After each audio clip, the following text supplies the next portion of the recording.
Well, hope everybody's had as good a weekend as I've had. Haunted houses, good booze, good company, and we're going to end it with a bang. I've got the one, the only Crimson Rosso in the house. So pretend like these guys don't know who the fuck you are, Crimson. Tell them a little bit about yourself and what you've been up to. What's up? I'm CrimsonRosso. I'm a good friend of Switch. We met a while back. I run a YouTube channel called CrimsonRosso. It's dedicated to specifically JRPGs. I like doing what I'm doing and talking with people. Yeah, which is exactly what we're going to be doing here now. So, yeah, and his channel will be linked in the description of the video. So definitely go check it out. Give this guy a like. Give this guy a subscribe. Good stuff. Actually, just put out a video that I just here watched today. And tell everybody a little bit about that new video of yours and what you think of old Visions of Mana. I just recently made the vid. I was not really expecting a whole lot, honestly, when I started it, because unlike a lot of other people, I had never touched a Mana game before all of this. Like I was a complete newbie to the Mana series, so I walked into this thinking it would just be all right, and man, might be a top 5 of this year. The gameplay, Wow. the level. Now that is high fucking praise. Okay. Um. So now, how does Vision stack up to say Seiken Densetsu 3, which is my favorite? I that one's Trials of Mana, right? Mm-hmm. I like I am not certain because again, I have not played any other Mana game, so I went into this as blind as a baby. So I would so I'm just gonna be that asshole and say it clears your favorite. Okay. All right. Well, fair enough. We'll definitely have to take a look at that. When it finally comes to Switch, I don't know. We'll talk a little bit It's about what we it's can expect for that. But I'm gonna bet $10 right now it's gonna be a Switch 2 remastered version where they add extra costumes and stuff. well, I would hope so. But here's kind of my concern. So Switch never got Secret of Mana remake. They never got that one. And I don't know if It it's got because that thing was a piece of shit, like a lot of people say it was, or if it was just that they figured that its time was past. But as Persona 5 showed us, like, if you bring it over to the Switch and you're a JRPG, the sales are there. It's the promised land for JRPGs, man. Yeah, from what I understand of the Secrets of Mana game, I got it through from the only traction I know of it is from everyone's favorite YouTuber, the Completionist. When he talked about it in his worst games of that year, he apparently was trying to play it for a video and it kept crashing on him Damn. to the point where they had to add an autosave to fix the issue. So maybe they figure, So hey, the game's reputation was already kind of fucked into the dirt. Maybe don't waste the time porting that one over. Maybe. yeah, where more people can see how bad of a job they did with the remake. Well, and to be fair, we got the good part of the deal anyway on Switch because we got the Mana collection. So I'm actually we planning to got the get good that. version of Mana. All righty, let's Definitely take a gonna look, see what everybody's doing here. So we got a little bit of a few people in the chat here already. Brooke Barnes is in the chat. Hey, welcome. The Duchess has arrived. So for those who don't know, she may be related to royalty. Like no shit. So she always Oh fuck. comes in and lets us know that. So yeah, that's something new I just found out about Brooke. She was just there when we watched the in the stream we did Spirited Away. Really good movie. Haven't seen it in years, and glad I That watched is that again. Oh, it's amazing. absolutely phenomenal movie. Definitely easily probably the best Studio Ghibli film in my opinion. It's really good. It's really good. I like that one. Believe it or not, I also have a soft spot for Arietti, if you could believe that shit. That's one I have not seen. I've seen a good Yeah, portion of Arietti's pretty good. Lucy. I've always been a fan of the Borrowers, so that might be a little bit why that. But in terms of quality, yeah, it's hard to imagine a better film than Spirited Away in terms of anime. Did you ever see, by the way, did you see Miyazaki, those comments while he was, they ambushed him about the sales of the Demon Slayer movie? And did you ever see that interview, what he said? I never did, but I assumed he probably did not care. Oh, you know Miyazaki so well. We'll get into that. We'll go through chat real quick, though. Lunatic Edit's in the house. He says location, yellow teal bars, which is, yeah, you must be playing some kind of remake because every time you play any kind of remake, there's fucking yellow paint just plastered all over fucking everything.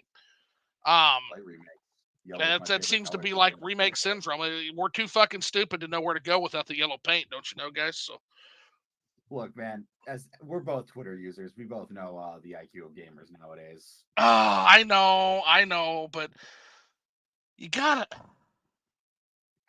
give us some kind of credit. And here's the thing: if you're that fucking remedial, sometimes you just got to let them go, man. Sometimes you Put just them on got a to leave box. them behind, right? Yeah, we'll put them on a box and push them onto the river, like that episode of The Simpsons where Bart lit all his old toys on fire. He just pushed them onto the center of the lake in a box. We'll do that to the gamers.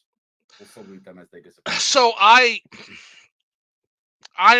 not one to argue with that as of right now. I'm in a fucking nasty mood about gamers in general lately, man. I I am starting to lose. I'm starting to lose a little faith in them to the point where I'm starting to call myself a player. Because one, I want to differentiate. Is I am a person who actually. So I don't know if you know this, Crimson. I'm a person who actually plays video games and talks about the video games Who and not plays all of video this games other anymore? shit that everybody wants to talk about. Well, that was the first problem, is admitting that you play video games, because every gamer truly doesn't play games. They go online and get mad about games, but they don't play games. Well, you've seen the meme, right? It's like Earthbound fan excited to play Earthbound for the first time, right? Right. It's such a good meme. It's it kind of sums the whole fucking thing up, doesn't it? Yep.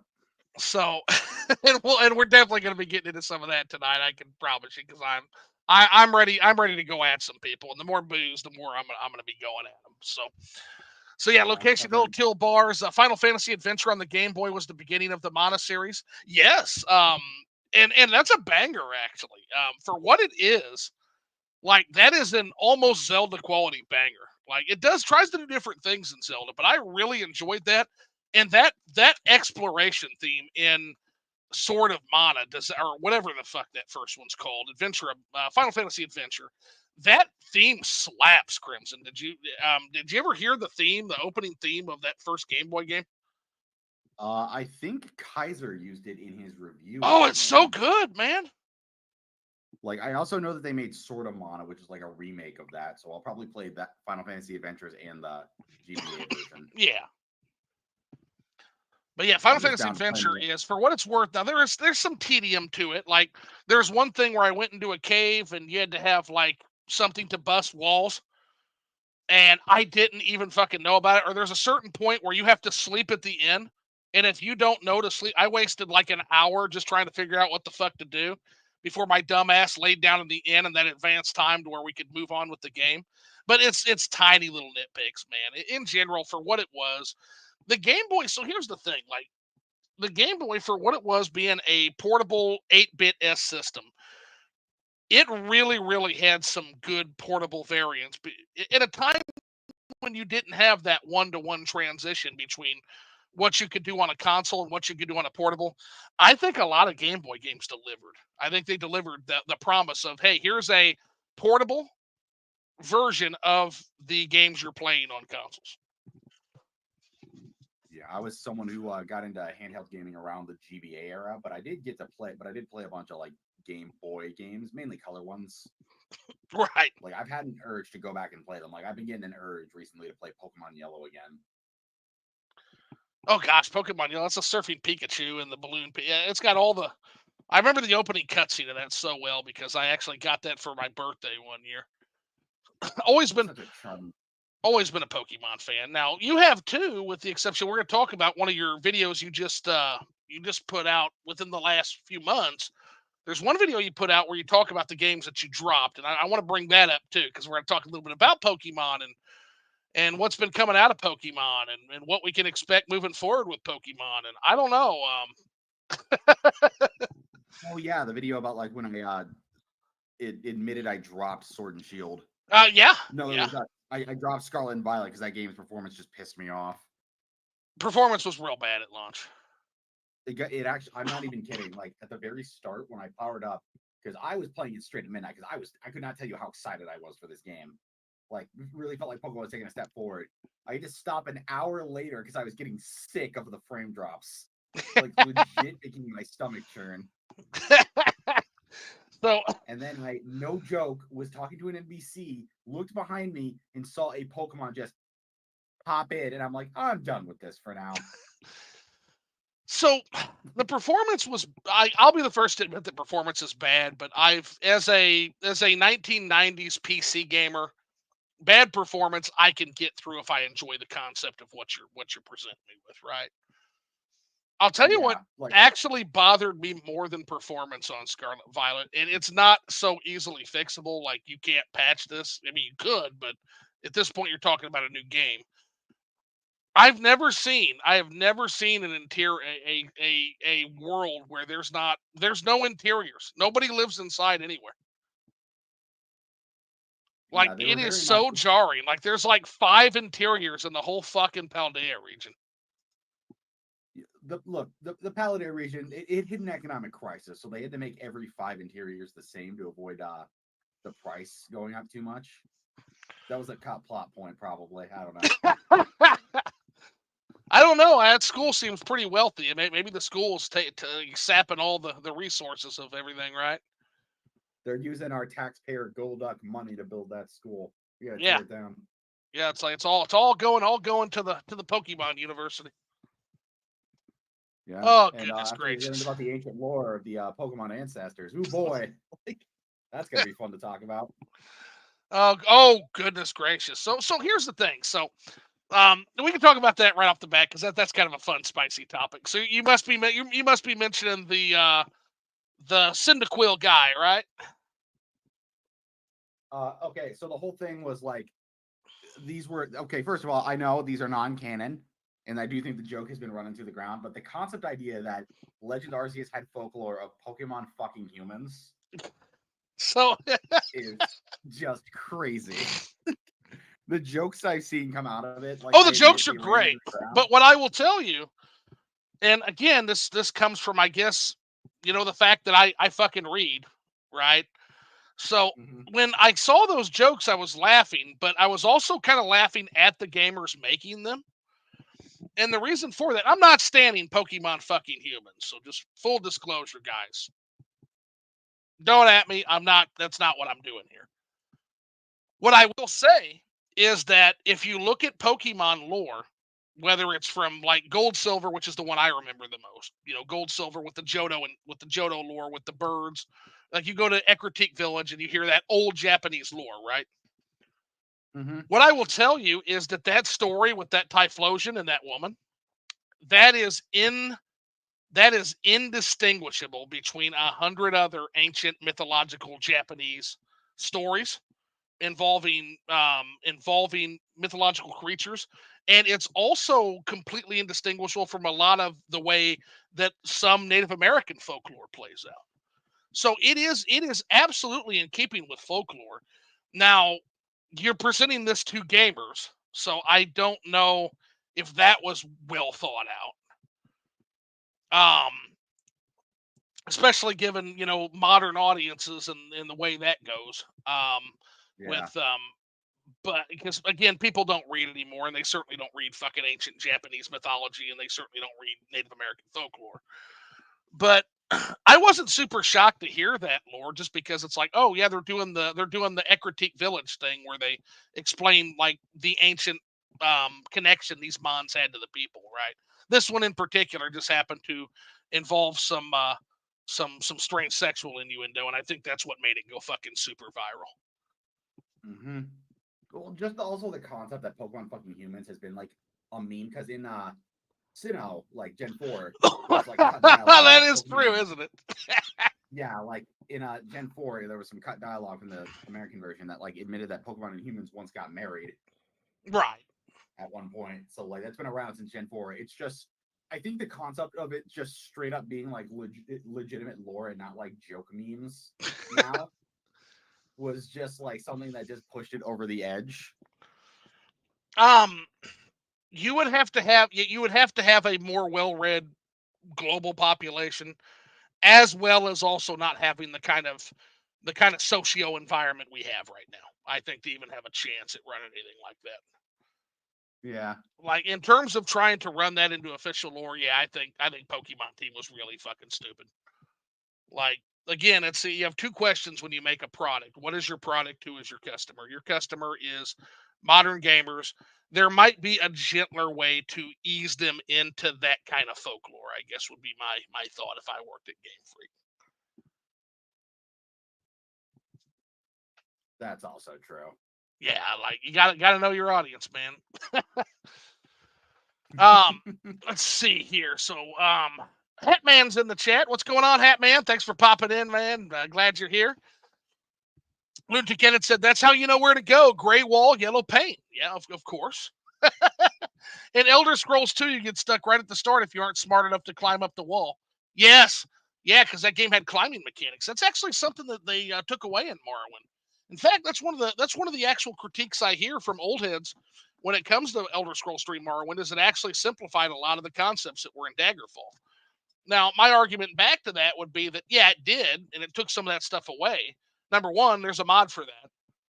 The Pokemon modding community is the greatest on the planet, bar fucking none, except maybe Minecraft. Number two, that simplification led to hand-placed, beautiful world that Morrowind is eternally remembered for to this day, like the lore-soaked, mythologically soaked, strange alien world that we have that you don't get in Daggerfall because it's all fucking randomly generated. Although mods are working on that too. In 10 years, we'll have actually like complete hand placed Daggerfall. Well, no, not complete, but we'll have the big cities like your Wayrest and your Dragon Star. They'll all be hand placed, right? Mad Kaiser's in the house. He says hello. What's going on, Kaiser? Thanks for popping in. Now, Kaiser just recently hit one, or he's almost hit 1K, right? So, yeah, there's another one. Let's get it done, guys. If you like JRPG content, or if you like storyline analysis or series analysis, Mad Kaiser's another one. He's another real one. And then Lunatic Edit says, but if you paint Zodiac interaction chart before you play do you paint the Zodiac interaction chart before you play Final Fantasy Tactics? No. Fuck no. But what interaction chart? The Zodiac interaction chart before you play Tactics. I gotta get back. You know, that reminds me. I gotta get back to the Final Fantasy run. I'm on 12 right now. Yeah, in full disclosure, Lunatic, I haven't played Final Fantasy Tactics yet.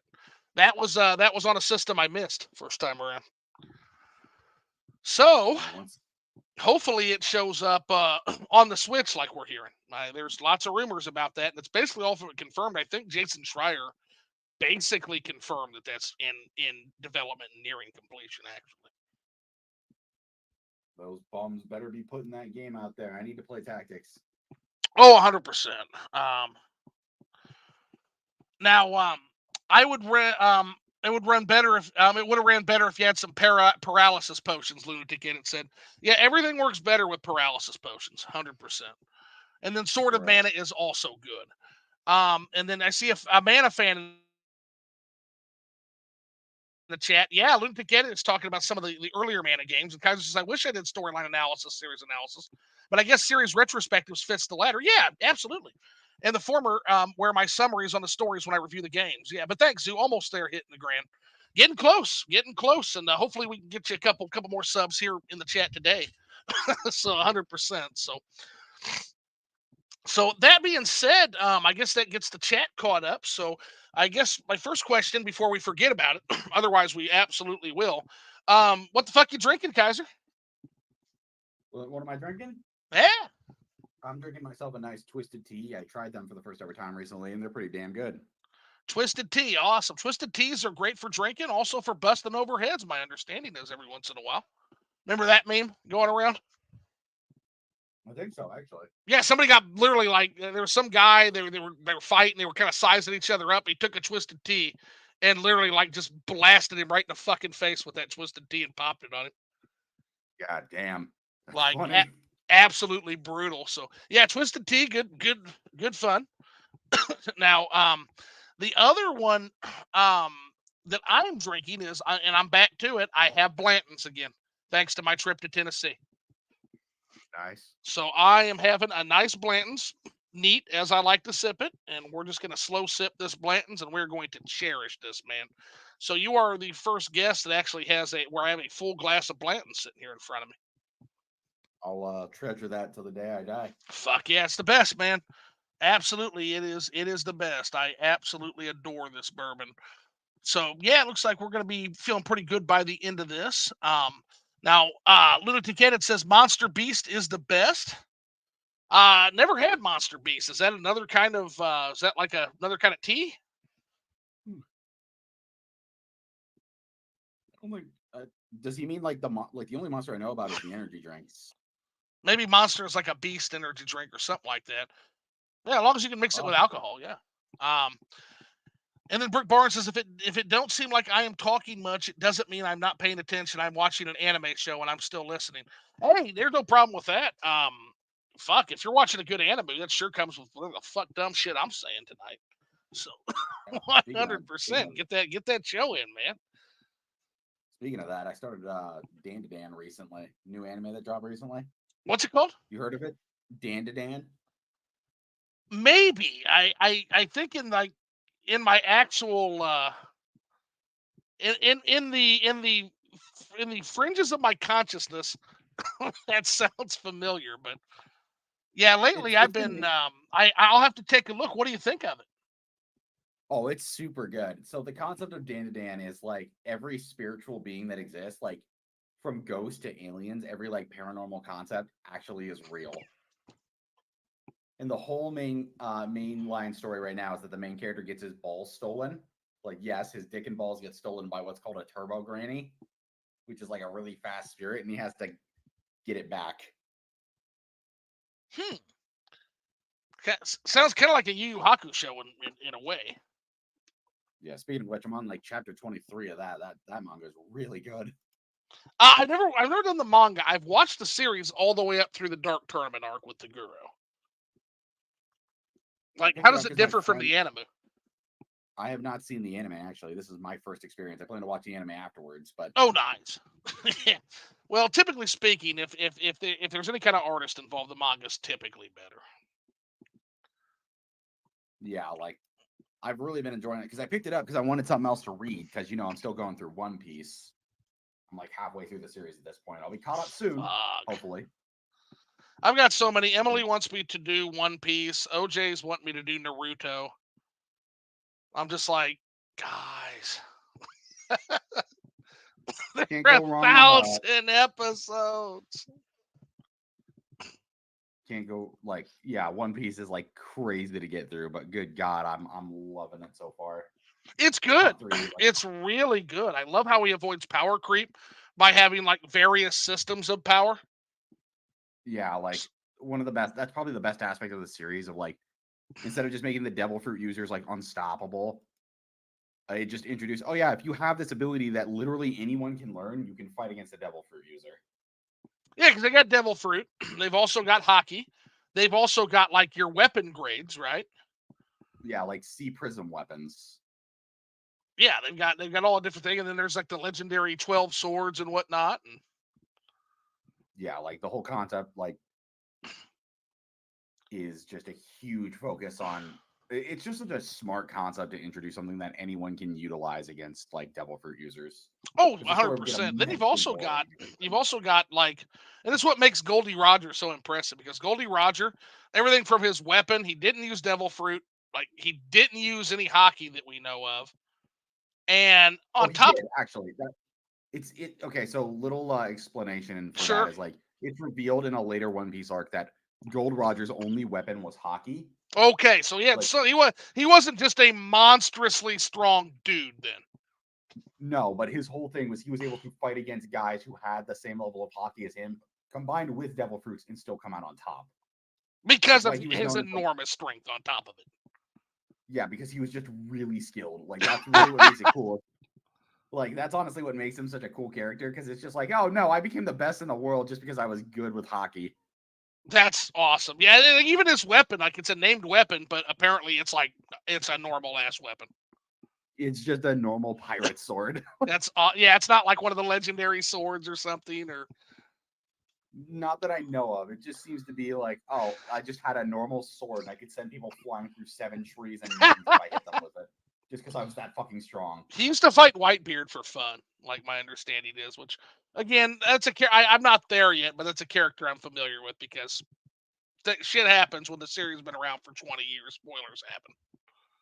Yeah, it's unfortunate, but Well, and again, I don't know anything about Whitebeard aside from like he's one of the 4 emperors or something, and he's like one of the strongest people in the world. And Goldie Roger would fight this motherfucker for fun.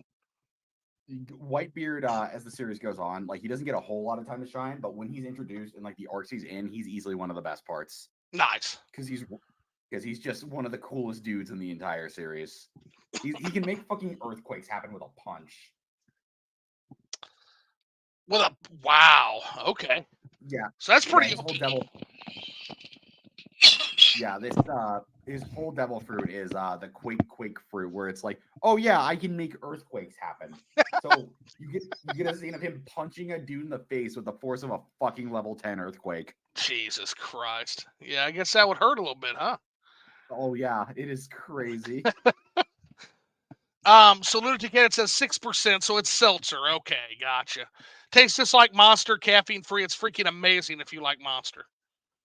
And then Upper Nimbus is here, so somebody must have said anime, because here's Upper Nimbus. He says, ooh, One Piece. Yep, hey Nimbus, I'm reading through One Piece right now on chapter 662. I think 662. I'm on Thriller Bark. Like the fucking island-sized ship. Oh yeah, you're at the Brook one then. Got it. Yes.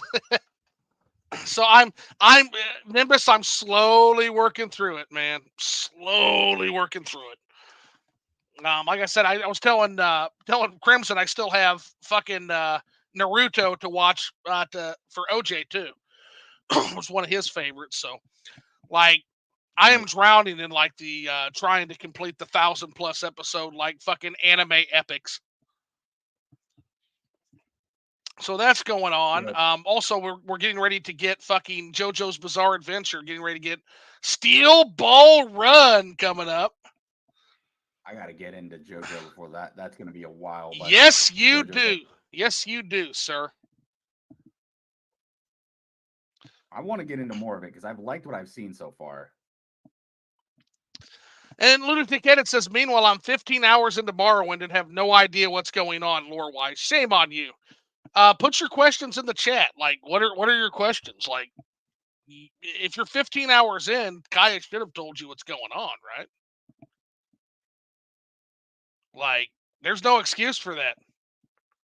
The lore is too good. Like, I know you're not a lore gamer, but make an exception for Morrowind. Absolutely. It's so fucking good. I mean, I'm not reading the text. Oh my God, Lunatic. So go download Kezia's Voices of Vardenfell. Beyond getting the quest done. Oh my goodness. Like, that might be the first I've ever heard of a Morrowind player not reading the Morrowind text. That might be a first. Don't fuck with Morrowind fans. They don't read. Can that be a new meme or no? Because it's the exact opposite. Like, if you're a Morrowind fan, you have to read.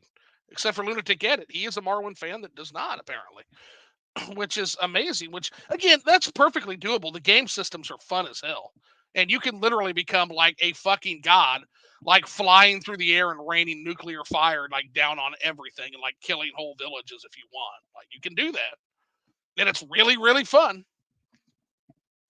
But it would be, it would be a whole lot more fun if you understood the complexity of Nerevar's relationship with Dagoth. It would be a lot more fun. And you have a ton of paralysis potions, which I don't have currently. But 100%, like, Dagoth and Nerevar's relationship, as well as the shit going on with Vivek and the Tribunal. When you're standing in Red Mountain with thousands of years of history between you two, and you have that final conversation before you come to blows, like, you're literally talking like epic level storytelling. I'm not even shitting you. The likes of like the Odyssey, the Divine Comedy, Paradise Lost and Found.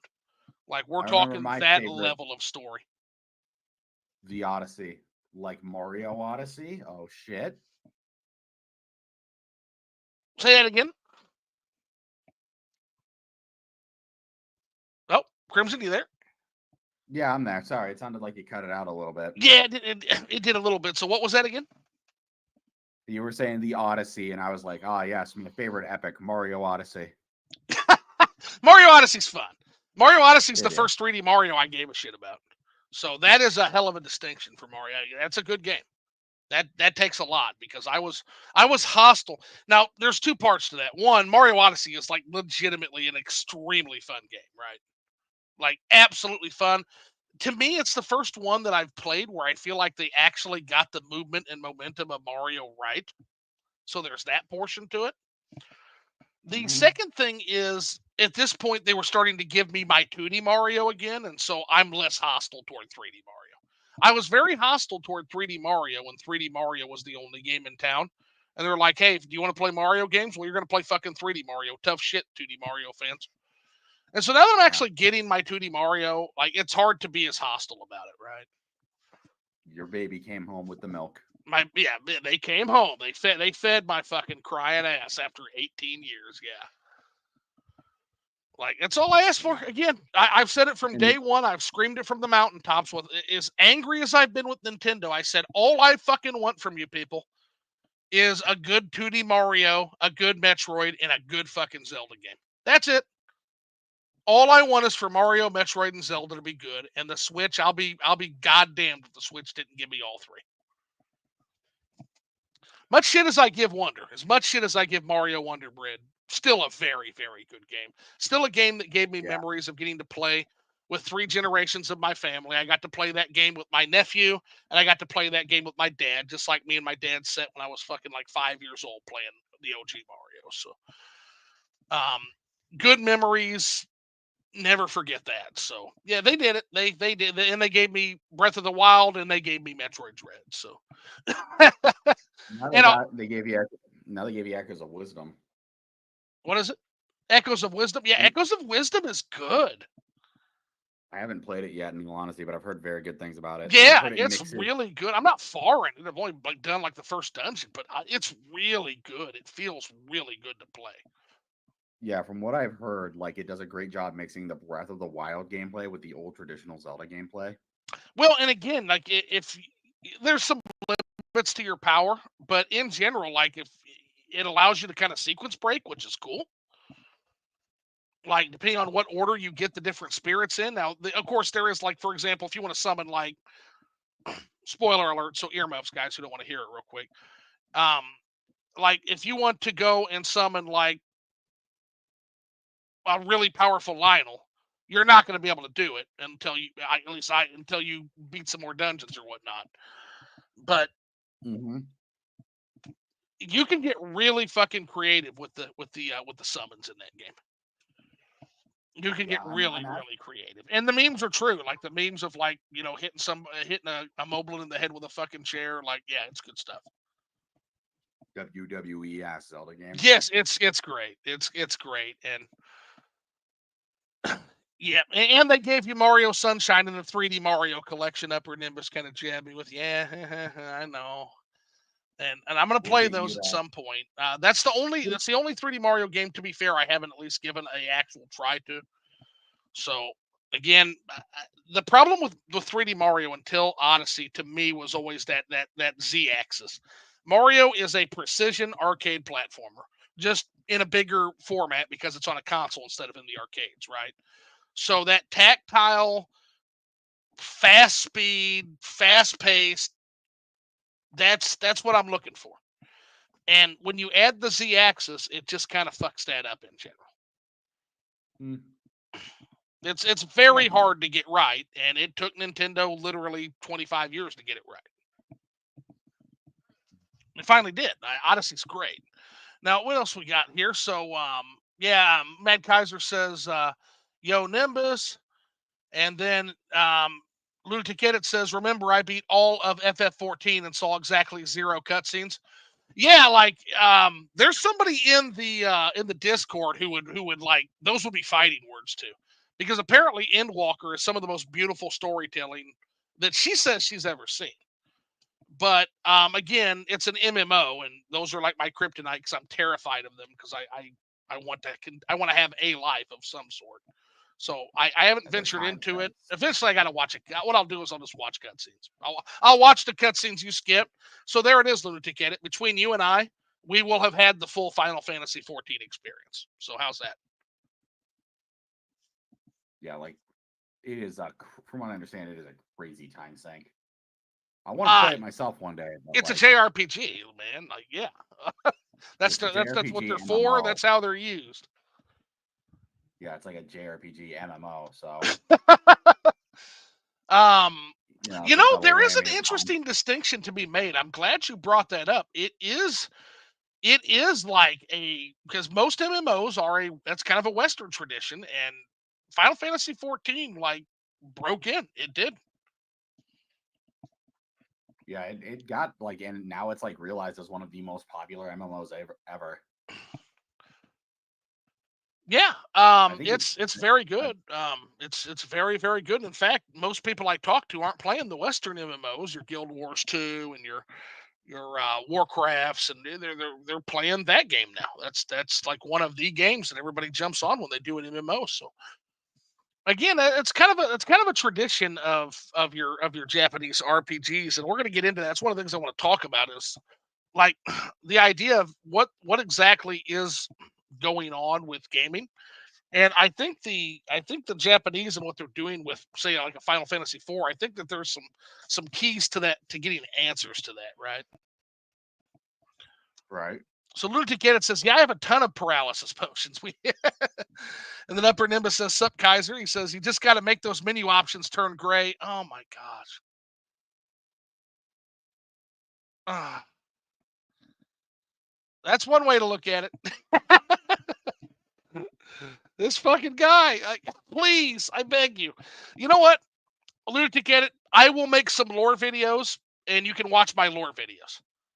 That'll give me that might be the bug up my ass. I need to actually make the lore videos for folks, and I'll make it cinematic. I'll have cutscenes and shit. Yeah, that way, or no, you don't You watch gotta have cutscenes. So yellow paints. You don't yeah, forget so to we'll add we'll, in the fig- yellow we'll paint. figure that out. Finding a way to make Lunatic Edit like Marwin lore will be something I'm thinking about. How do we pill this particular cat? That'll be a good thing to do. I hold B. um, and then I mean you go to the moon. I know that. I hold B. So I guess before I tell you what's on my mind, what's been on your mind lately in terms of gaming? Nothing much. I've sort of been. I haven't really thought. Like, I'm sort of putting a pause on buying new games at the moment Sure. because I'm saving up money for Christmas gifts, since that's in like 2 months. But in reality, I've been pretty happy with a lot of the games that have come out. Metaphor Refanizo, I've been playing the crap out of. Yeah, another one another one I'm really really excited to ultimately make the Switch or the Switch 2 or whatever. Tell me a little bit about that game. OJ actually told me something recently that kind of shocked me. And basically what he said is if he had to rank the games between Persona, Shin Megami, and Metaphor. And again, I pointed out that maybe this is recency bias, right? But he says he would rank it, and I shit you not. He said it would be Metaphor, then SMT5, then Persona 5. So my like journey with the SMT stuff has I've never really played any SMT games. I've only played Persona. Right.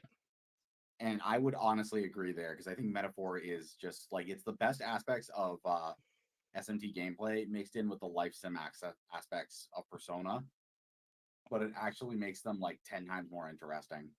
Okay. And so tell me a little bit about it now. I know you list the fact that you're a job system fanatic. My understanding is that they evolved the job system. Is that true? Somewhat. I wouldn't say they evolve it, but they utilize it in a great way in this game. Like evolution, it kind of just does the same thing other job systems do. In fact, I actually have a couple of issues with how the job system is implemented in terms of gameplay. Okay. Like, as you know, it has like overworld action combat. Right. And one complaint I have is that in order to utilize other job systems, because other job systems will give you different combat styles in the Okay. overworld, you have to like pause the game and go swap to it, and I find that to be kind of tedious as the game goes on. Sure. Like, for example, like I compare it to Trails Through Daybreak a lot because that's also a game that does this, and I think Daybreak does it so much better. Really?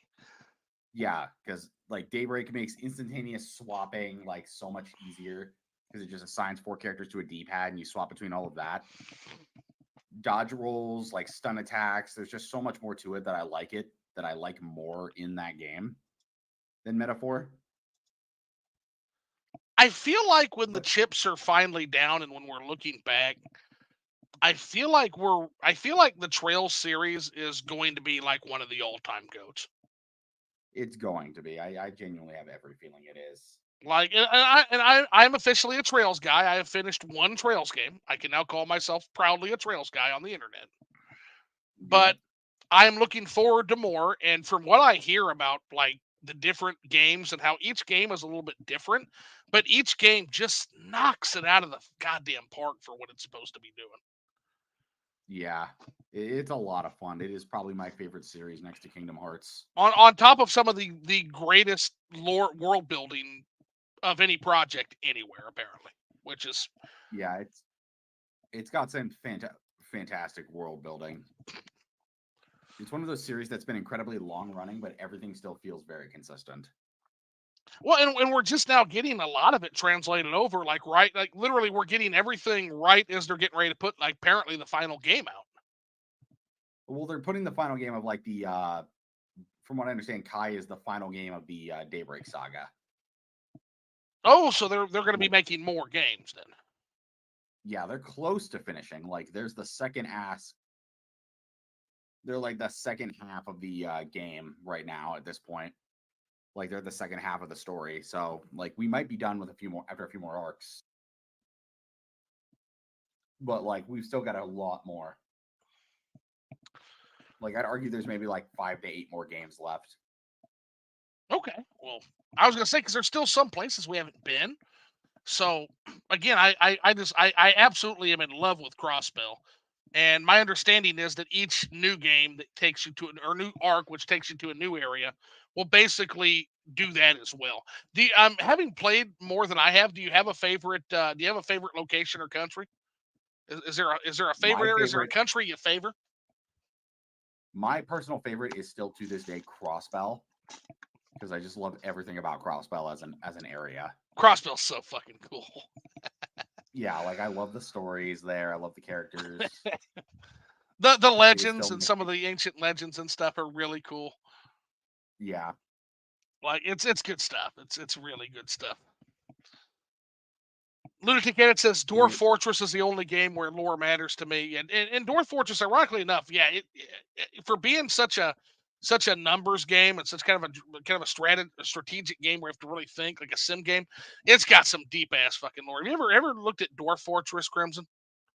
I have not. I've seen some people play it, but I haven't gone through it Oh myself. my god, it's so good.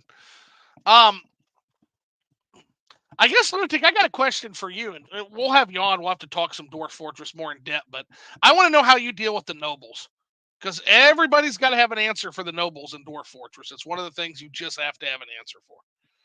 And fuck, we could probably have a whole conversation just on that when you finally have a chance to come on here. And then Lunatic Edit also says I finished Final Fantasy 1 through 5, 7 through 10, and 12. Again, baffling. How the fuck did you miss 6, homie? Yeah, how did you miss 6? The new games aren't really Final Fantasy anymore. Oh wait, I think he's the one guy. Actually, another hot take and something we're gonna have to talk about. I remember you telling me. I think he and again, please correct this if true. Yeah, okay. I hate 6. Remember? Yes, that's what I was gonna say. Yeah, so this fucking guy actually hates Final Fantasy 6, Crimson. Did you hang around with this fucking loser? Yeah, he's Oh, good people. Even for a Final Fantasy 6 hater, he's good people. oh, it's disgusting. I have to go take a shower now. A 6 hater was in the chat. Yeah, we got a 6 hater. He's in here, so yeah, Oh, you're gonna have to hose down after this. He says, "I just gave them super swanky rooms filled with glorious statues and steam generators." Oh, for the nobles, so you gave them what they want. You didn't wall them up or anything. Okay. And then he says, and this is why I mean he's awesome. So, hey, I'm rewriting Diablo 2 for the open source community. Give me some credit. Credit given. Because Diablo 2 fucking rules. Fair. Well, we'll forgive your transgressions this time. Yeah, but we are going to have to talk about that Final Fantasy VI hate because you are, of course, wrong, sir. And it's okay to be wrong. It's always okay to be wrong. It's one of the things I say all the time. So we'll have to talk about that for sure when you come on. Like, don't think you're getting away without talking about that shit. Oh yeah, man, that is like Lunatic. We're gonna make such a good show together because that is literally you're getting to GameCube sucks levels of fucking heat there, buddy. Like you're starting to approach my level of heat. Like 100%. Like when I first was saying that shit, I about got ran off of here. And again, it's okay to be wrong. Here's the thing: I was actually wrong about that. Don't tell anybody, guys. I didn't say that. But oh shit! Oh shit! Rush Dog's here. I hope he didn't hear that. One day we'll get you to make that. I was wrong about this GameCube video. I didn't say that. I never said that. I don't know what playback is. What the fuck is playback? I never said I liked that. I never said I liked the GameCube. I said I might have been wrong about the quality of the GameCube. Damn it. Big difference. Well, not big difference, but distinctive difference. Like the only other person I've ever seen hate Final Fantasy VI was Shrinky. Really? Yeah. All right, Cactuar, get your fucking ass on here too. And then Lunatic Edit says, "Hey, I'm available any night." Yeah, maybe we'll hook that up for some time this week. Then we'll see what night works getting together. Rush Dog says, "Hating FF6 is a hot take." Upper Nimbus, Upper Nimbus, with the Pug Guys. I heard everything. I expect nothing less from Sue, the world's biggest GameCube fan. God damn it. Yeah. The man loves his GameCube. Keep in mind, I am on record as saying it's okay to be wrong. And I will say I was wrong about the GameCube. There are some really good quality games. I'm not wrong about its performance, but I'm wrong about the quality of the games. The games are good. There are some real treasures on there. If you can get over the ghastly Buffalo Bill reskinning of some of the franchises. I've actually been playing one of the games with my buddies. We've been because Dolphin, one of the emulators that exists for GameCube games. Yeah. One of their recent updates added like built-in net play so you can play multiplayer games with people.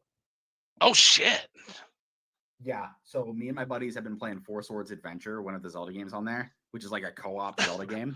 Yeah, Cold Nights. Jay from Cold Nights was just playing that with Mandy. That was really cool to watch. And maybe I think they might have did something similar for that. It is so fucking goofy. Because I got especially like level 3, which is Death Mountain, like we entered an area and I got fucking jumped by like 20 enemies. Holy shit! I was the only one getting my ass beat by them. Everyone else was just off solving the puzzles. What kind of enemies jumped you? Like, are we talking like 20 Lionels? Or are we talking like 20 Wizrobes? Or are we talking like 20 Octoroks? That's a big difference there. Here, let me see if I can send you the video real quick. Okay, yeah. Yeah, I want to see this fucking shit. It was crazy. Let me go to Twitch. While you're doing that, Lunatic Edit says another hot take, maybe. 8 is my favorite Final Fantasy. That or 5. 5, I'm there with you, Lunatic. Actually, 5, really fucking underrated. Really underrated. Okay. 8, I can't speak on, except for I understand the community kind of holds that in contempt, not for what it tried to do, but for what it failed to do. Right? Yeah, my understanding is the community views that as a pretty interesting concept, but they just didn't implement it correctly. And would you agree with that criticism, or do you think it was implemented? But again, I know you're into like some of the game 2 theory, right? So you're into game 2 where you try to break the game, and yeah, Final Fantasy 8, fuck, you can be doing 910 like crazy damage really early. So yeah, correctly. What, in other I words, just so thought the balancing issues is what I mean. Yeah, it's very breakable. That's what they don't like about it, basically. I just did not think 8 was a very good game, in my opinion. Like, the breaking was honestly fun, but I really hated a lot of gameplay mechanics. The draw was annoying. I couldn't really attach myself to like any of the characters. Okay. Like, I just thought it was a game. It was a game that I just do not hold in very high regard. I So found a so lot of it. here would be my issue with the draw, having not played it, so maybe it's not an issue. So when you draw magic, so he just said first thing I do is draw 99 magic, and then you attach that to your summon, right? You attach it to your so you attach the GF, which is like the Okay. guardian creature, and then it gives you the ability to attach those. Okay. And then it gives you the ability to draw. And then it's like you attach those to the characters. Like you give it to their stats, Okay. their like special moves, stuff like that. And it's like that's the whole thing. Like the GFs you level up, but like you don't level up your characters. Because if you level up your characters, the enemies themselves get stronger because the game has level scaling, which I think is very dumb. Yeah, I'm not a fan of scaling typically. That's why I like Morrowind. You can walk into a cave and literally get fucked in your face by like a level 20 barbarian, like Godrod Harry Breeks. But Yeah. It's but just a I can, game that I depending on what it's trying to do, it can be acceptable or tolerable. So as a mechanics guy, and I'm sort of a mechanics guy too, Lunatic Edit. So let me run something by you and run something by you too, Crimson, since you both played the fucking game. So looking at this right now, I'm looking at it, and apparently what happens is you attach those and those up certain stats. So you attach 99 of a spell to a stat, and depending on the spell, it can up your stats by like a crazy amount. Do I have that right so far? yes, Okay. you can equip like fire and it can like double your strength at the Or moment. And add you can like status effects, yeah, if you add it to like a weapon. Okay. So here's my question then. So in order to boost your stats, you draw 99 magic and you put that on a junction, right? right. But every time you use a magic spell, you're going to use one of those, and it'll weaken your character. Then, do I have that right? Yes. You That's basically like ridiculous. it it doesn't immediately drop, but after you use it like more than like 4 times, you start noticing the change. So they completely de-emphasize using magic at all, is what I'm hearing. Yes, you're better off just using items. So why the fuck have a And it's magic like system? I I couldn't tell you. Okay. I legit couldn't tell you. Yeah, Like that's a that little is bit of the that. one. That's a little bit of a problem. But there's a ton of magics. Okay, so maybe you use some to junction, and you use some that you can use as spells, right? Yeah, but if you want the best stat, you have to use the best one. So when you get to late game, like you've got to like use up everything that's like your best magics, and if you use them up, you lose power. So it's like if you want to, it's just not a system I'm a huge fan of. Hmm. I need to I make a guess I video guess on I'll it need to one of these play it days. to find out. But that sounds okay. If there's lots and lots and lots of magic spells, maybe. But yeah, if the best magic that you want to use, so like if you want to use Ultima, but Ultima is also your best stat booster, yeah, that kind of de-emphasizes magic. Like, It's one of the most frustrating games. It's a game I like. I think the only game that I find more frustrating than it that I played recently is Fire Emblem Binding Blade. how's the story? Uh, for Binding Blade, No, for Final Fantasy VIII. it's all right. Like I couldn't really care. Like there's some stuff I liked, but I didn't really care about any of the characters, and they do that thing where they pull. I won't spoil it on that one, Yeah, Jay but I speaks was not. highly of one of the characters, like Renoa. Like Jay really likes Renoa. Renault was good. Renault and Leon were good, but like everyone else was just okay or just boring to me. Gotcha. And so yeah, Lunatic Kid, it says correctly, and then yeah, it's very breakable. And you have to not level, so I card everything to prevent XP. I'm a mechanics guy. Correct. Yeah. Yeah. And he says to your equipment, and then well, stats. Sorry, or add status effects you can do too. Like you can junction sleep to your attack. Now, see, that sounds fucking based. That sounds awesome.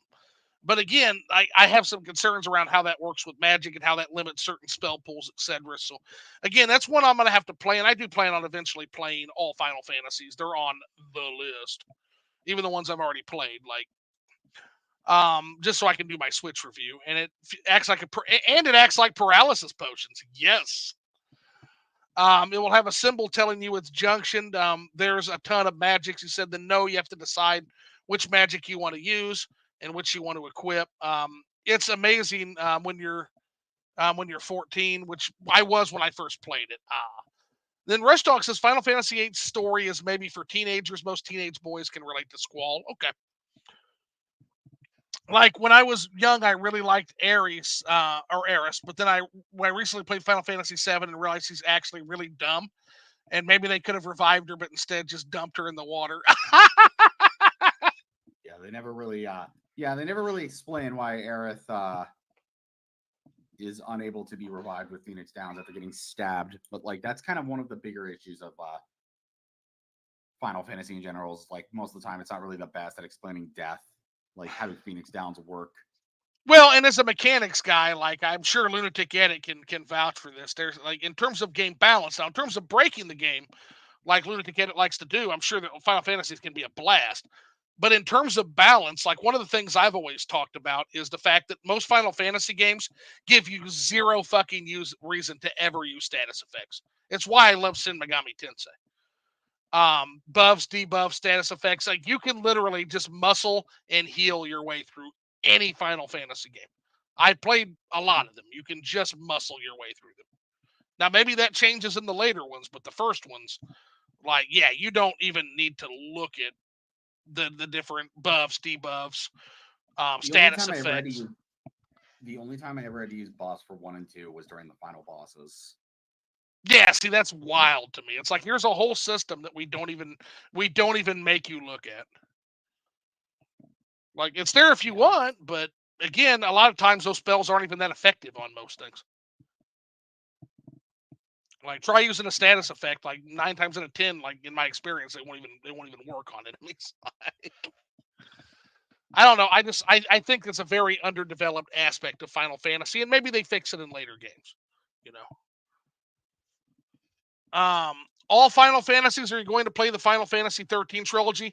Okay, let me rephrase. No, I will not be playing any of Final Fantasy 13. I fucking suffered enough through Final Fantasy 13, the 9 chapters that I played in that goddamn game. I suffered enough. Now, my friend Vince swears I need to give that another chance. But I like keep in mind I played Final Fantasy 6. And then my next Final Fantasy game was Final Fantasy 13. I was like, what a fucking whiplash that was. I got to get to 13 one of these days. I got to beat 12 first. No, you can skip it. You have my blessing.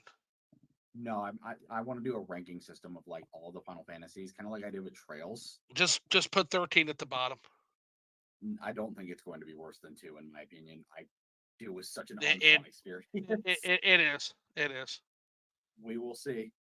I don't know. But to be fair, I don't know about that. 2's pretty. 2, and keep in mind, I played a bootleg version of 2 with none of the edits and updates of the Pixel remaster. 2's pretty rough. It really is. I played that on an NES reproduction cartridge. It's like the fact that you got to beat the shit out of each other just to like up your fucking like attack and defense and health. It's a wild game. Yeah. I totally understand why they skipped Final Fantasy 2 and Final Fantasy 3 when they ship. I totally get it because 3 is a good game. I like 3. The problem with 3 is that final fucking dungeon, Crimson. Yeah, 3 is like a 10. I've explained this before in my own video, but like that dungeon is insane. Like it'd be so much better if you had like one save point, but there just aren't. Even in the fucking, like DS remake. It's bad. It's why every time I see somebody say I want to play Final Fantasy 3, I say, you know what? Either play it on DS emulator where you have fucking save states, or like get the Pixel remaster with autosave. Oh, that's gonna make so that. Oh my god, that. So see, the Switch version of Final Fantasy 3 is probably gonna be like an 8, 9 out of 10 then. Yeah, like they when I really play. the Because final again, I've boss. already played 3. I just with that up because I'm going to play it based on the version that exists on Switch. So unless they have fucked up something else royally, like that's probably going to be a really good. I'm going to have a lot of fun with that. To be fair, the final boss still sucks ass in that game. Yeah, But, you know, yeah, that bitch is terrible. I think I gave it like an 8.5 out of 10 when I played it. Okay. But I still thought the end game dungeon was just really bad. Even on the Pixel remaster. Yeah, like just a lot of the bosses are just really annoying to deal with. And again, it's been years and years since I played it, so I might have to, like, when I get back into it, I might be like, yeah, this is kind of tough. The final boss in general, like the final area. I remember the final dungeon and the final boss, and literally dropped that game to like a 5 when I first played it. Yeah, that's why I kept that as an 8, because the final section is still just kind of not that fun. Yeah. Like Yeah, they last drop this like pointless level of lore on you, and it's like, oh, cool, they're Dark Crystal Warriors now. Awesome. That would have been good to fucking know throughout the rest of the game, and not the last hour. It's in Lunatic Edit says she could have. Brick Barnes says I watched the whole season of Blue Exorcist, and I didn't go to sleep until 2 or 3 o'clock in the morning. Now I got a whole nother season to watch. So you're just binging that shit. How is Blue Exorcist? Is that something we need to add to the intersection of Anime Avenue and Anime Way? Blue Exorcist is pretty good. Okay. And then yeah, Era says she's like painfully, annoyingly dumb. Lunatic Edit says. Be careful, Lunatic. That's some people's waifu, man. Like, there's gonna be some fighting words in here. Not me. Not me. But again, I would have to play more of the game. From what I gather, she's all right. I mean, and again, I know what happens to her. Again, there's some games you can't skip for 20 years and not get spoilers. There's just some games you just shit happens. Yeah, like I knew the whole story inside and out of games like Persona 4 and 7 because everybody talks about it.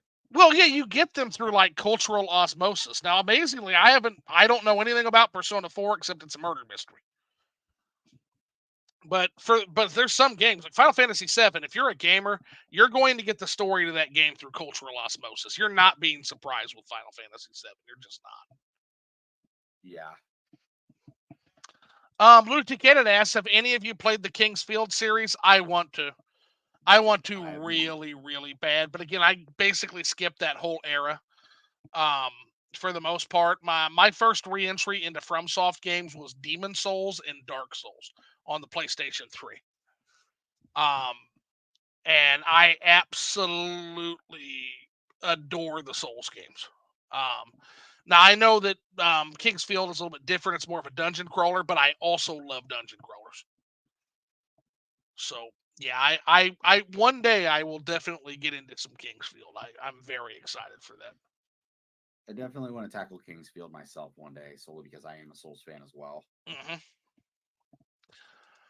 Rush Dog says status effects, buffs, and debuffs are very effective in the Etrian Odyssey series, which is another one that's on the list. And it's a first-person dungeon crawler. I love those again. So Lunatic, I'm a mechanics guy. Think how many minutes I lasted on that game. Auto battle, blink, close game. Yeah, if you're a mechanics guy, my understanding now my friend Vince, who is not the biggest fan of 13 either, Lunatic, apparently once you get to a certain point, apparently those mechanics open up in terms of how you set that auto battle. But my problem with the game is the whole fucking game is on autopilot.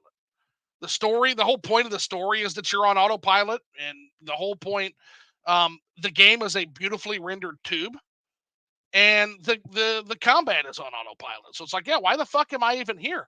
And I'll tell you, I don't blame Square Enix for that. I mean, it's their decision to go into HD development as hard as they did. But you got to remember, this was at the dawn of HD development, and everything was crazy expensive, right? And so that's the kind of sacrifice you got. Look at a game like Xenoblade Chronicles, and look at how different that was than any of the fucking JRPGs on the PlayStation and the Xbox 360, which were a lot of games were just on rails on those systems. Whereas a game like Xenoblade Chronicles was these gigantic open, and part of that is because Xenoblade Chronicles, until very, very recently, did not have to render all those polygons and pixels. All those meshes and textures did not have to be rendered in HD. So substantial costs were cut, right? Yep. I think HD development, and I'm not the only one who thinks this. Finn Vink, who just did Baldur's Gate 3, literally said my goal is to make a version that tops Ultima 7, like to remake Ultima 7. And I can't do it because of HD development cost. I can't do it. He said I could do it, but it would have to be an SD game. That's Sven Vink. So Sven Vink is another one that says, hey, HD graphics have not moved gaming forward. It's actually taken gaming back.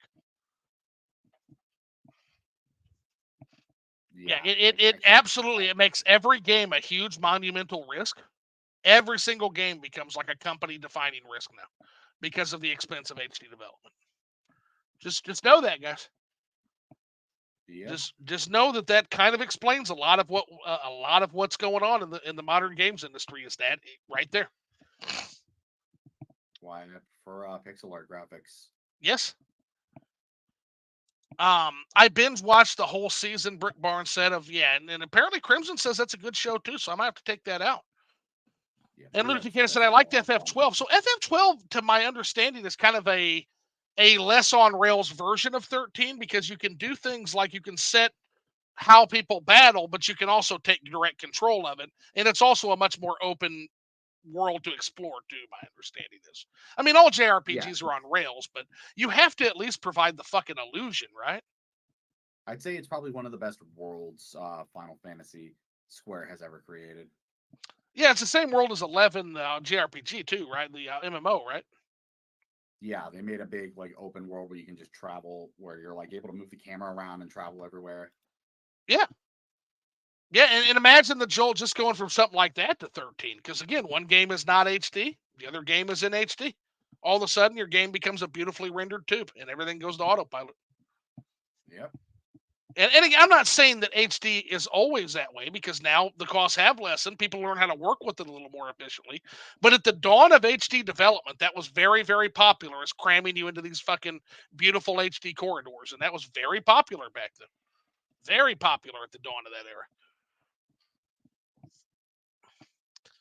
6 to 13 is wild. Yeah, going from 6 to 13. Hard to believe those are from the same series. I didn't, Russ.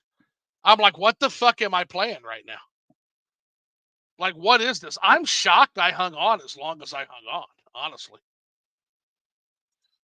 No, 13 is the worst. It makes 6 seem like game of the year. 6 is a game of the forever, Lunatic. Not just a game of the year. It's a game of the forever. I liked Final Fantasy 2. It reminded me of RuneScape. I think there's interesting ideas in Final Fantasy 2. The villain, fucking love the Emperor. Love the shit out of the Emperor as a villain. But some of that implementation, like evil psychopath, I will say that. Dude, literally, fucking, you kill him and he takes over hell and comes back and invades again. That is a pretty crazy twist. I won't deny that is mythological levels of villainy. I love him. I love the Emperor as a villain. What's kind of crazy is how much FF1, 4, and 6 honestly felt like FF1, 2, and 3 back in the day. Yeah, because they seemed like genuine like progression. So FF1, pick your class, name them, no characterization. Suddenly, Final Fantasy 4, you're in the seas of Cecil, and you've got his story, his rise and fall. It's very cool. And then Final Fantasy 6, now it's an ensemble, giant ensemble cast. Like really, really, like serious progression. 2 worlds again, no spoilers for people who haven't played that game. But again, it's nothing the fucking map in the SNES game when we got it back in the day didn't spoil. Like literally, you'd open up the fucking game box and here's a map that shows you like World of Order, World of Ruin. So again, I kind of feel like the game devs wanted you to know that going in. By that I mean 4 really felt like a follow-up to 1 and 6, to 1, and 6 felt like a follow-up to 4. Yeah, definitely. Especially if you look at the more experimental nature of the two prior games. And then also Final Fantasy V, which again gets lost in the curly shuffle because of Square's arrogance. Like Square Enix, that pisses me off so much. Like literally, they like internally they're like, Final Fantasy V is too hard for Americans. It's too hard for them. We'll give them Final Fantasy Mystic Quest instead, so that their easy fucking brains can wrap their head around it. And I just wanted to scream like, motherfuckers, we made Ultima. We made Ultima 7 the Black Gate. Like, absolutely, we could anything. Your JRPGs are a simplification. They are a simplification of Western computer RPGs. Like, get the fuck off your high horse. Please get off the horse. You're on a horse so high I can't even see it right now. Like, god damn, that pissed me off back in the day here. And oh yeah, you're not going to get 5 because you don't get to get 5. You don't get that. Here's Mystic Quest. Yeah, we did eventually get it, and it's amazing. One of the best, in my opinion. It's very good. It's very, very good. We absolutely missed out.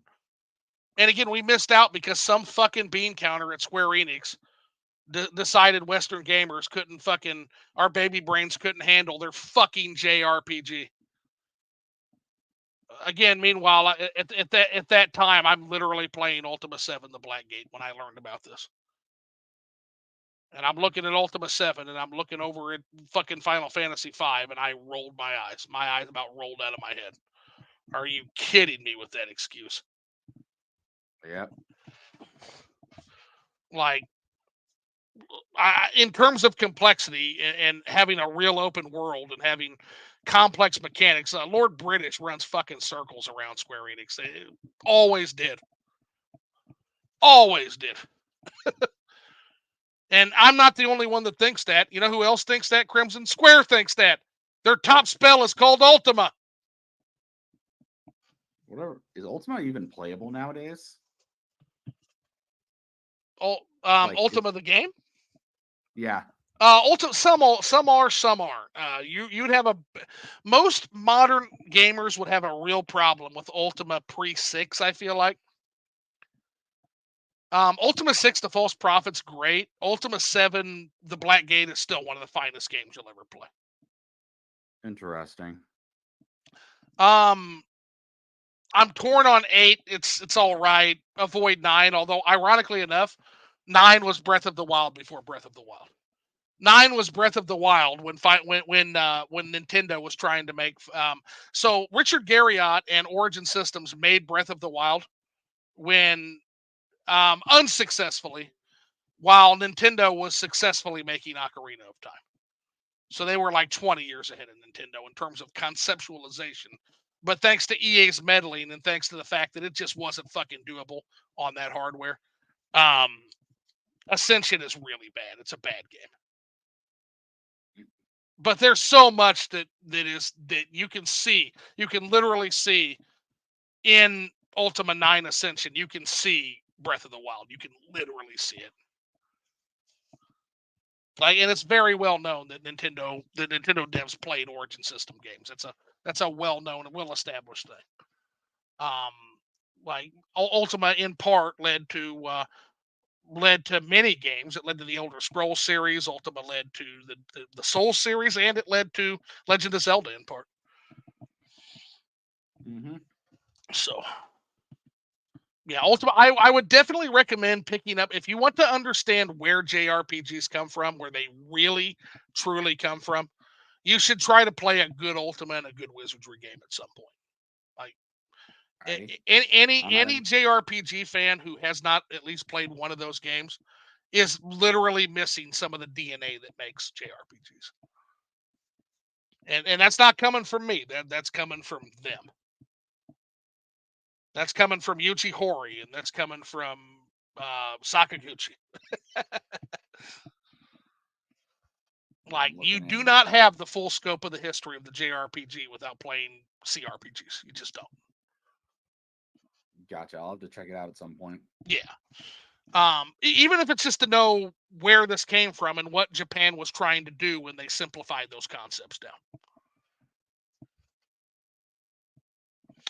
Final Fantasy 12 is the same world as Vagrant Story. Oh, okay, gotcha. Same world as Austin writes in the chat. What's going on, Austin? Thanks for popping in, man. Rush Dog says, speaking of Game of the Forever, have you beaten Unicorn Overlord yet? No, but I need to. Yeah, it's one of the things. If I would stop fucking playing Morrowind and stop sitting on my Morrowind ass, I need to get back to the Switch backlog, and that's the first one I'm going to do. Most people didn't have PCs when Mystic Quest came out. The average SNES gamer hadn't played Ultima or any CRPG. That's true. That's very true. But my point being is that gamers in the West, we were more than capable of playing those kind of games, like as a full population. Keeping in mind that console gamers are only part of the population of gamers.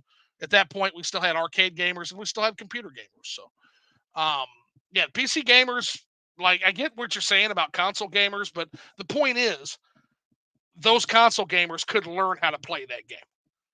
They weren't so stupid as they couldn't understand the fucking complexities of Final Fantasy V's like piddly ass fucking job system. Like, come on, like bad fucking excuse for not bringing that game over. Mm-hmm. And yes, exactly. Ultima was on the NES, but to be fair to you, Rush, it was on the NES and Super NES in a vastly simplified form. Yeah. And then, yeah, later Wizards re-entries were actually developed in Japan. Very true. Very true. Such is the legacy. And then Rush Dog says, yeah, Morrowind is your true game of the forever. Yeah. Yeah, Morrowind is the one that just can't. It'll never leave. It'll never fucking leave. It's too fucking good. Yeah. So the other thing I want to talk about is, I was talking to somebody a little bit, um, about this whole thing involving, why game developers are so scared of fucking piracy, right? Mm-hmm. Like, it just seems like, and I think there's a perspective that's kind of missing here. And again, this is me coming from as an old hat PC gamer.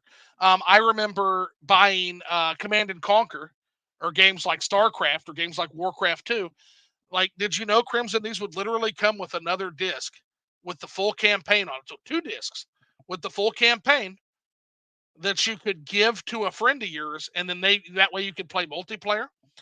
There were other games. I think one of the later Warcrafts, again, my memory's kind of failing me, but where it did what's called spawning. So you would put your game in, and then you would go on BattleNet, and you could spawn a copy of the game on BattleNet that could then be basically piggybacked on and played by another person, right? That's actually kind of rad. Yeah, it's how game developers used to approach this, right? And Mm-hmm. again, like, why do game developers do this? Why do they not like to release on GOG? Why do they try to control your library so much on places like Steam? And it's exactly what gamers think it's about. It's about money and it's about fear of piracy. This is, again, you know, back then, I think, and I think this is what newer gamers miss when they have this discussion. Back in the early days, the early 90s and the early 80s of video games, it wasn't about making money, although it was, but more importantly, gaming was just getting back on its feet again in terms of becoming like a major medium, right? Mm-hmm. Um, so the goal was fighting disinterest a whole lot more. And they understood that playing the game is going to make people talk about the game and become the greatest salesman for your game. And so that's how you get like the massive success of World of Warcraft, Command and Conquer. In terms of that, even had shareware models. For example, like, let's look at like in software, Epic Games. They got their fucking start giving you the first episode of the game for free, and then later on you would pay for like later episodes, etc. So what happened is, I think at a certain point when gaming got very well established, now they don't have to fight disinterest anymore. Now video games are one of the number one entertainment mediums in the world. Um, so I feel like a lot of the games journalists don't understand this aspect of what's happening. They don't remember the days of disinterest. They don't remember the days where we were the only kids where there was one kid in school, maybe 3 or 4 of you that played video games, and you were at the fucking nerd table. Nobody else was interested in their fucking product back then. And so the goal was to get as many people to play the product as possible. Right? Right. So again, that's just my perspective. I think that's what people are missing to this equation. And now Dog does say, like, looking at this, yeah, the PC privacy protection there were, you'd have to solve anti-piracy quiz before you could play Leisure Suit Larry, King's Quest 6. Yeah, exactly. And those are anti-piracy for sure, but they were also very, very nice in terms of the shareware and the spawning. And here's a second copy of the fucking disc for you. Like, these are all things that you never get today because, quite frankly, they don't have to. Gamers are a captured audience at this point, whereas before they were still trying to build that captured audience in the early 90s. And so, again, I kind of frame it as fighting disinterest versus maximizing those profits.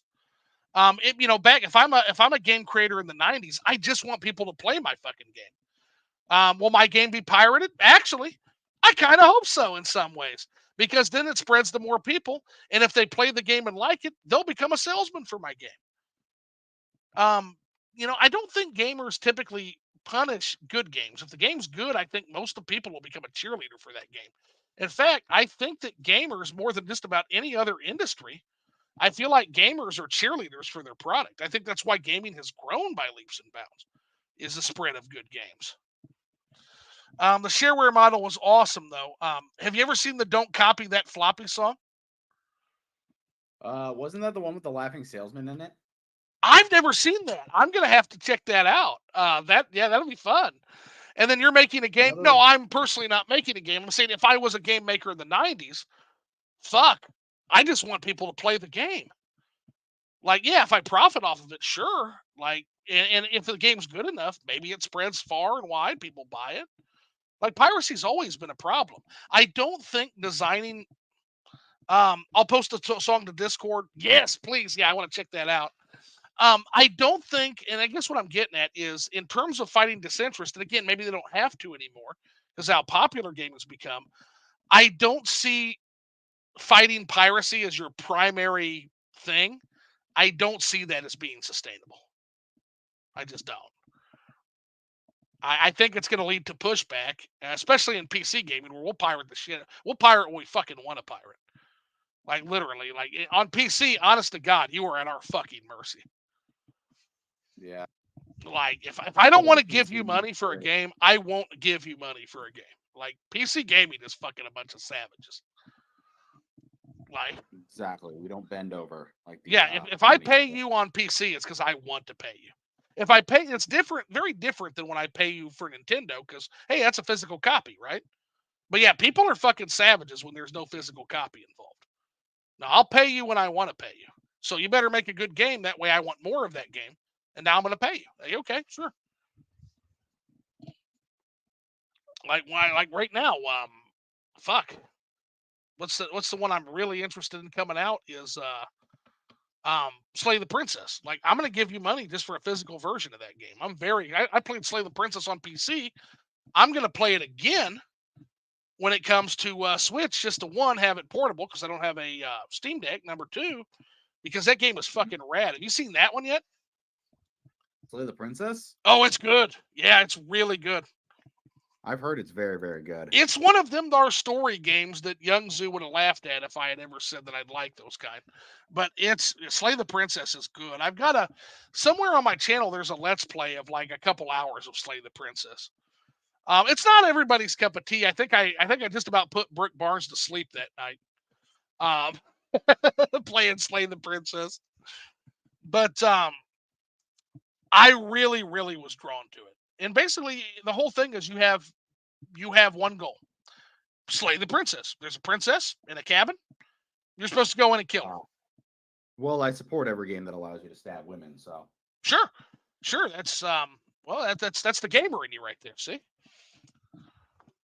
Exactly. Now, whether or not you can get it done, well, that's going to vary. It's going to vary run to run. And it's not as easy as it sounds, put it that way. Damn. So, but it just goes for that. And it's literally a VN. It's a visual novel with some of the best art. Like, And then we got Gabe Newell famously said that Valve will eliminate piracy by making a better option for consumers. Largely, I think Gabe succeeded, actually. Yep. In fact, I don't think you have the PC gaming boom we have now without Gabe Newell. And again, I'm kind of critical of Valve in a lot of ways. They don't actually let you own your games. I buy very, very infrequently from Valve for that reason. Like, I have to really, really want to play something if I'm going to buy from Steam. But what they did is they made gaming simple. Steam automatically checks, Steam automatically shows you the spec requirements. You don't have to guess anymore. Steam downloads. Steam allows you to return the game. Let's say you buy Space Marine 2, like my friend just did, and Space Marine 2 isn't playable on your system. Your system specs just can't handle it, right? Right. Steam's going to let you take that game back. Nice. So it provides a risk-free. One of the things that caused PC gaming to plateau was the fact that there was a little bit of a guess factor involved in its implementation. I remember the days literally when you would literally have to format your hardware just to play certain games, Ultima being one of those. New Ultima comes out, guess what? You're replacing every bit of hardware you got. But there was a lot of You games in mentioned that. between that you would have to literally reformat audio sometimes. So yeah, in general, Steam made things, it simplified things, it streamlined things, and it basically led to the point where PC gaming is starting to cannibalize these 4K twin sales. Yep. That's why I moved over there. Yeah, yeah. I mean, there's no, and that's what I'm trying to explain. I try to explain that to people who are like, I'm not shitting on PS5 fans just to shit on PS5 fans. All I'm trying to do is to say to PS5 fans and Xbox fans, I'm trying to question what exactly it is you're trying to accomplish. Now, if Xbox and PlayStation is just your preferred way to play and it's just what you're used to, cool, more power to you. But at a certain point, these systems are when they're approaching those PC budgets, right? Right. Because they're At trying a to make them more certain like point, it's PCs. just easier to buy an extra long HDMI cable to hook up to your TV and a Xbox or DualShock 5. Literally, the games are all coming over a year later, so it doesn't matter. You can literally get official fucking controls for both of those companies for PC now. Yep. So there's no lag, there's no bad quality in the button, like um exactly, yes. And Rush Dog does make a great point, which is someone who prefers physical ownership. Surely you can see the value of physical PS5 games. Yes. And that is another reason. Yeah. So if you're like me and you're a physical head, that's another reason to stay on PS5 for sure. 100%. But if you're not, and if you don't mind good old games and literally putting those games on SD cards, and you don't care about that fucking box, um, it's getting real hard to justify some of these systems. It really is. And as I start to move a little bit away from physical, I'm starting to get shook on that argument, by the way, Crimson, a little bit. And as I start to see the value of some of these digital games that I don't really give a fuck about owning physically, and am just looking to maybe have the experience, you're going to start to see me kind of dip more and more into this pool too. Some of these Steam sales are insane. Like some of them are absolutely nuts. Yeah. Um, Like Now, Rush Dog says, crazy good deal. although Sony is making disk drives optional add-ons with their latest hardware, so is physical ownership argument for PS5 weaker. Exactly. But I don't know. I've old man rambled enough. Crimson, reel me in. What do we think? What do you think, man? Like basically, yeah, I think it's just at this point physical is starting to become less and less of an option because it's very clear a lot of companies just don't want to support that anymore. Yeah. Like It's for a fuck's shame. sake, the PS5 Pro is like you have to buy a disk drive for that. And that disk drive has to phone home. Yeah. The disk drive won't work unless it phones home, is my understanding too. Yeah, and it's just like, yeah, I'll just stick with PC gaming at this point. Yeah, it's if there's something I really, really, really want to play in the future, I'll play it on PC. If there's a physical version on the Switch, note I don't say Switch 2. That's not for sure that I'm going to buy that even. if there's a physical game on the Switch, I'll buy it there, provided it Yep. plays well, without an update, But in general, yeah. I don't know. I guess playing through Mass Effect 3 for $8 for actually $6 playing through Mass Effect 3's trilogy for $6. That kind of broke me. That kind of broke my argument. It's not really logical to argue against that. Even if you don't own Mass Effect 3, and you don't, not only do you have to have Steam's fucking shit, but you got to have EA's added fucking shit as well. Their shit launcher that literally, Yep. they struck my channel for saying that, by the way, Crimson. No, I didn't actually. They That's fucking crazy. struck my channel. I couldn't stream for 60 days. Some shit. That is actually kind of nuts that they did that. Yep, they like a hard copyright strike for, and I know it. And people play Mass Effect all the time. I know it's because I was frustrated with their fucking piece of shit launcher that they have to bundle that game with, right?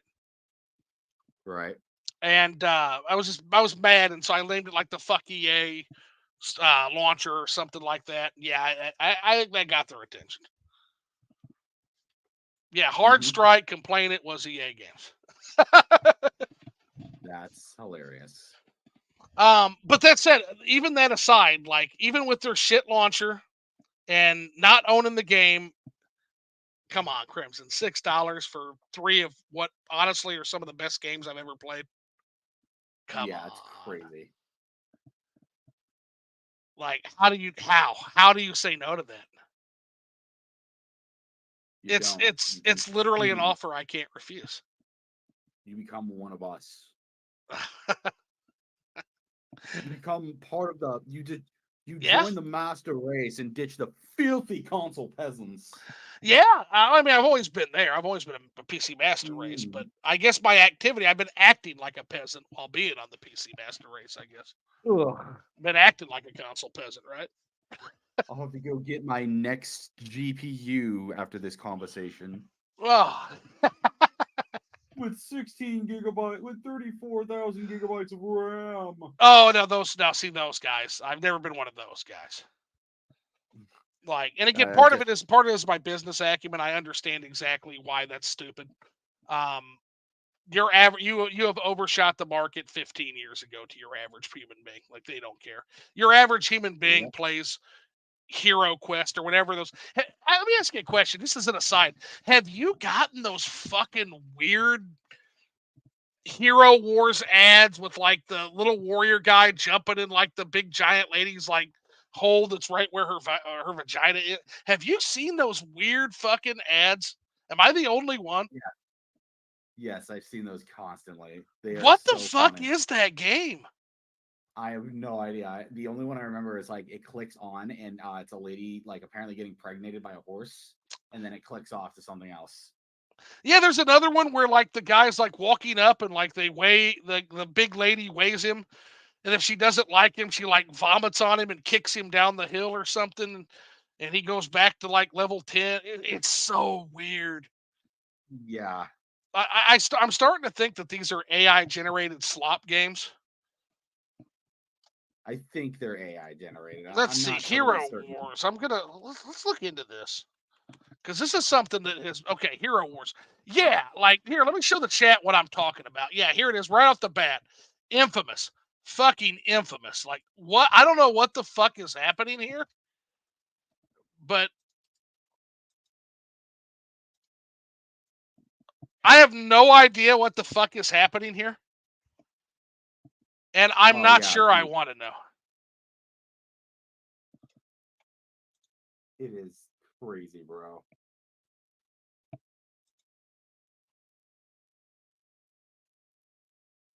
Oh my god, I need to figure out who came up with that as a concept, because that's just insanity. What is that? What the fuck is that? Know. Maybe it'll turn out to be one of the best games of all time or something. You know what? Be gone. I don't even want to see that. There we go. Okay. So yeah, that's just a quick aside. It came to mind. I'm tired of seeing this fucking game spammed in my ads. But I was wondering if it's only me, and if it's only me getting them, what the fuck does that say about me? because those ads are targeted, right? Right? So I like, I'm think they starting to are. wonder. It's like, does YouTube think I'm like a fucking pervert? Like, what the fuck is this shit? But glad it's not just me getting them. Anybody? What about you, Chad? Anybody else getting the Hero Wars ads? And is everybody ready for them to fucking go away? I think it's AI slop. I do. It's probably AI slop. Yeah, AI slop. That's my friend V's favorite word for it. Is AI slop. Like just some AI generated game. Because again, there's like a million different commercials for it too. By the way. And then Rush says, "Do you think there will be a digital-only Switch 2 SKU?" So I hope not, Rush, because if it does, it's going to signal another Nintendo winner. I'll tell you that much.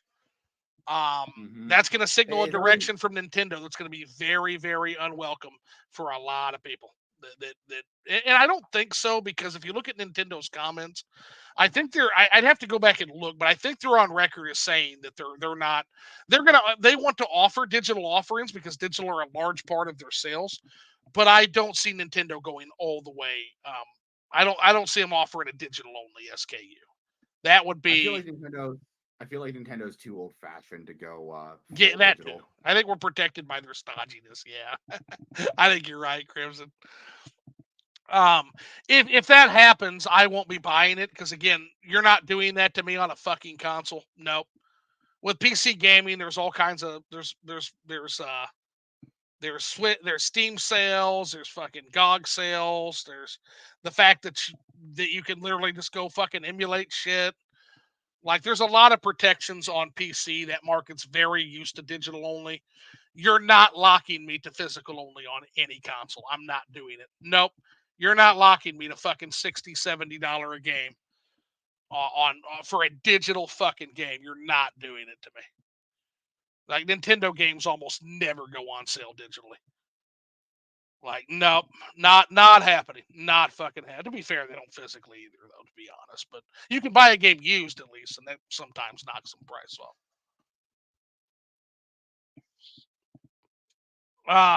Let's see. Lunatic says premium YouTube here. What ads? Must be nice. Must be super nice. AdBlock Plus, they just broke AdBlock Plus. It just doesn't fucking work anymore. And then Brooke Barnes says not getting these ads, and yes, want it to go away. So you must be getting the ads if you want them to go away. Yeah, they're awful. They're awful. They're really bad. Yeah. Anyways, I gotta wrap up soon because I've got some stuff I gotta do. Oh yeah, so let's get into Silent Hill 2 remake. Have you played any of this? No, I don't have it yet. I don't plan to get it until like wintertime. Gotcha. Okay. Yeah. So I was gonna say we were gonna maybe talk about some of that, but I don't want to spoil anything, man, because I've got things to say. Okay. So the thing is, I'm gonna try to beat the original Silent Hill games first. Yeah, it's a good idea. Good idea. Because Belmont sent me some stuff that lets me set that up. Nice. Like yeah. So I'm gonna try to set that up tonight because I don't plan to stream, and my Visions video is already out. So I'm so torn with Silent Hill 2 remake. I'll be honest with you, man. There's things it does great. I love the exploration of the town, how that's been expanded. I love how you can go in all these places that before were just not able to go in. I fucking love how you can literally go around busting all the windows. That's fucking amazing. Like you could just become a hellion in that town. The characterizations for the most part are spot on. Like the dialogue and the characterizations of the different characters and spot on. Mm-hmm. I think when you have, and again, minor spoiler, but not anything story wise, just gameplay wise. I think when you have a pool of like 6 enemies max, I don't know if they really want to show off that combat engine. That's the fucking problem. And combat is not something that I feel like that game, it does it well in this game, but I don't feel like that's the purpose of a Silent Hill 2 game necessarily. It's really hard to run from things now because of the way the puzzles are set up and the way the enemies are, how aggressive they are. And again, there's only like 6 of them throughout the whole fucking game. And that's counting variants of like 3 enemies, right? So there's 3 enemy types, 6 if you count variants. And they have doubled the length of the game. So a game that was 5-6 hours is now like 15 to 20 hours. And I just feel like it starts to become kind of drudgery in places, just fighting these same fucking enemies, right? Right. To quote an old Roman Reigns joke, it's like the missionary position every single night. It just, you need some variety. You need some spice in your life, man. So I mean, Sure remember. there's that. Then there are some censorship elements that, quite frankly, baffle me. Considering the characterization of these characters, it's not as bad as the grifters are saying. Like all the grifters are calling this silent woke and shit like that. It's I don't see that. I think that's a weird claim. And again, they didn't play the game, so worry not. Like they didn't play the game, so of course they're going to say that. But there Mhm. are some elements where I feel like they did strip some real characterization in actions away, or in like environmental set pieces surrounding a character away, right? Again, without you Right. playing it, I don't want to spoil anything. It's harder to get into the real meat of it. But there are things that are that are intrinstic to James's nature in particular, and Angela's nature in particular, that there were things that were there to expand or to show that off. And I think for cowardice reasons, I think they didn't want to tackle it. It's lessened, or in one case, it's not even there anymore. And in a way, See. it serves to kind of clean up some things that really, in retrospect, are kind of brilliant that they did in the first game. That you don't have in that remake to give contextualization in the second time through. I don't know. It's interesting, but the main problem we have with discourse on any game, in particular these remake games, is now you have these grifters that come in and just scream about how everything sucks, and Yeah. it really muddies the waters. Because again, I don't know how to feel about this game. I think it's a great experience, and I think it's a good game, but it is not Silent Hill 2. It's just not.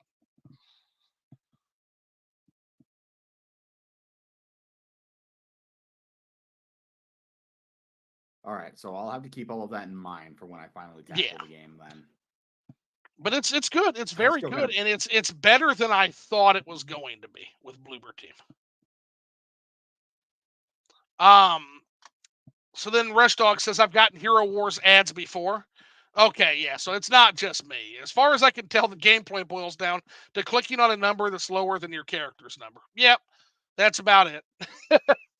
And then James Pretty Sunderland much. is not supposed to be an action hero badass.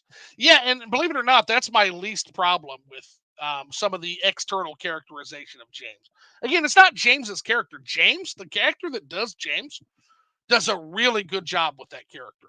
It's some of the stuff around James, the environmental contextualization of James as a person, that I have issue with.